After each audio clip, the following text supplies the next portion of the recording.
I'm not getting my hopes up by any stretch, but I guarantee you that there are some Republicans within the House and the Senate, probably not many. It may grow over the coming days, that are viewing this latest round of Epstein emails and the latest document dump as their off ramp for Donald Trump. There are already like 8 or 10 Republicans who have broken with Donald Trump just today, who have said they're going to vote for the discharge petition legislation when it comes to the floor. There are going to be about 100 more. In addition to that, about 100 more Republicans. But, so Democrats released 3 emails today that were written up in the New York Times. Republicans in charge of the House Oversight Committee dropped another 20,000 documents from the Epstein file today. And based on what people like Pam Bondi have said previously, the documents from the Epstein files that have been released thus far constitute roughly 1 to 1.5% of the total documents, not counting audio, video, photographs, things like that. 1 to 1.5% of the total documents that the Department of Justice has in its possession in the Jeffrey Epstein files.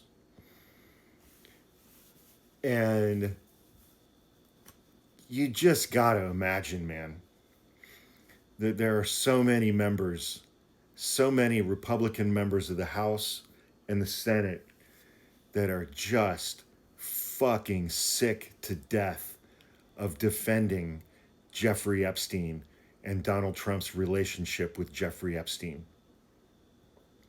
which Donald Trump is demanding that they do.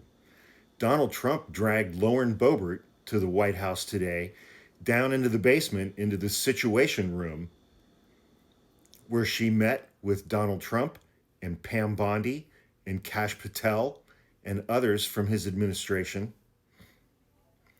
to try to convince her to remove her name from the discharge petition before Adelita Grijalva was sworn in, and added her 218th signature to that petition, locking it in place. Because once it hits 218, even if they want to, people can't remove their signature from a discharge petition. Donald Trump mobilized his Department of Justice, who is in possession of the Epstein files,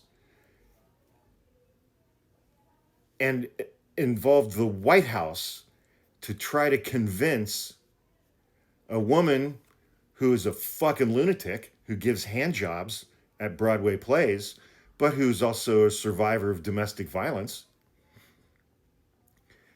He brought the full weight of the White House and the executive branch and the Department of Justice down on her to try to get her to remove her signature from the discharge petition. That is how bad Donald Trump doesn't want you to see anything else that's in the Epstein files. And in the 20,000 pages of documents that were released today by Democrats and Republicans, Donald Trump's name appears over 1,500 times. In 1 to 1.5% of the total number of documents, Donald Trump's name appeared 1,500 times.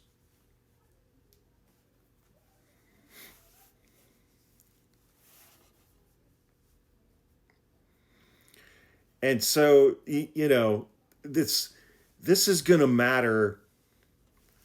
This is going to matter to Democratic voters across the country, and it's going to matter to independent voters across the country.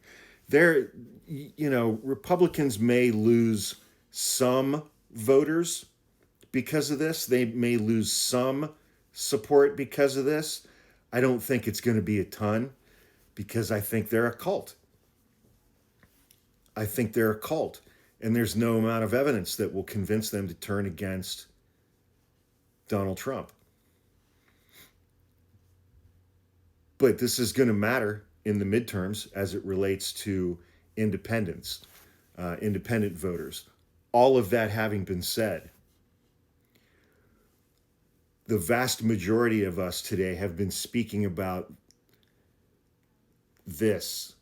these new documents and Donald Trump and Jeffrey Epstein and the things that they did in terms of, well, can anybody be prosecuted?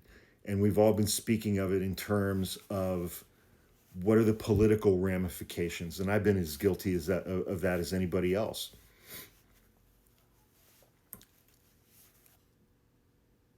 I have not heard, I can count on one hand probably the number of TikToks that I've seen today that were about their victims.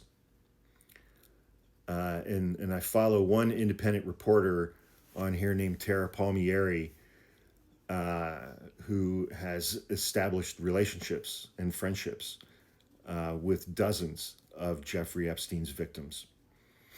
And I saw a TikTok from her a little bit ago where she was speaking about them and the hope and the encouragement that most of them are feeling as a result of today's events.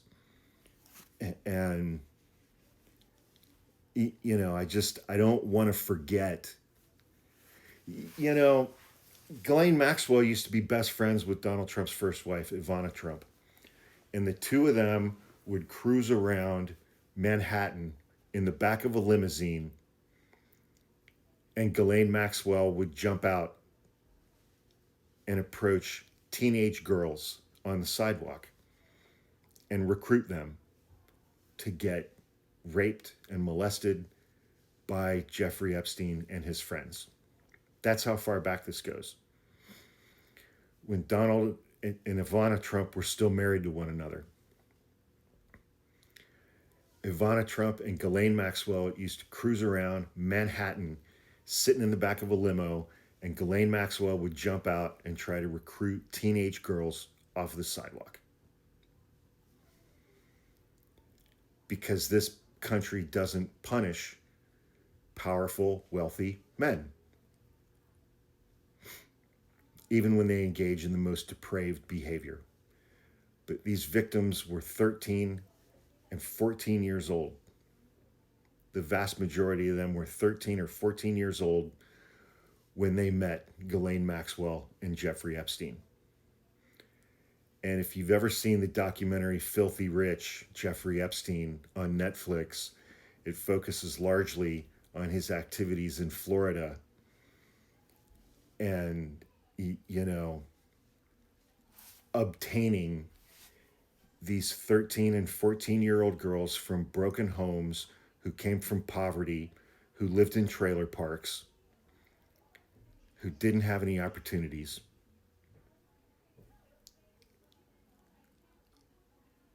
And that was their hunting zone. Those were their hunting fields, their hunting grounds.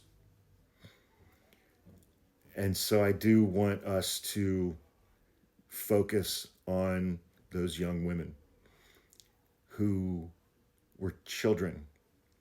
They were children. They were children. And Ghislaine Maxwell, who is now a convicted child sex trafficker, serving 20 years in prison. And Donald Trump and his DOJ have moved her to a minimum security facility in Texas, where the warden recently said he's tired of being Ghislaine Maxwell's bitch because they're waiting on her hand and foot. She gets private meetings that are catered with snacks and fruit. She has a puppy. She's getting privileges beyond any other prisoner in the federal prison system. Because Donald Trump wants her to clear him. Well, a lot of these emails that came out today call into question her answers to DOJ number 2 Todd Blanche earlier this year. She lied to the DOJ this year. She lied to the DOJ.